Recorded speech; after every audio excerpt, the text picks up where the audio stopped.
For today's video, today is Bagyong Ompong. So, no school tomorrow as a Thursday. Announcement, please keep safe of Bagyong Ompong. It's getting to typhoon, orange rainfall, or flooding. If want to know, please keep safety if you want. Please keep safety po. Salamatan po. Salamat po, Kamsor News.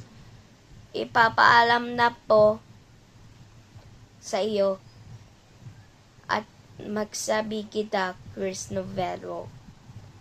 Kanina, sa Bagyo Ompong, mag-safe ka na, please. Please safe po. Salamat po sa mga bagyo. Maaralan na po. Diyos mabalos po.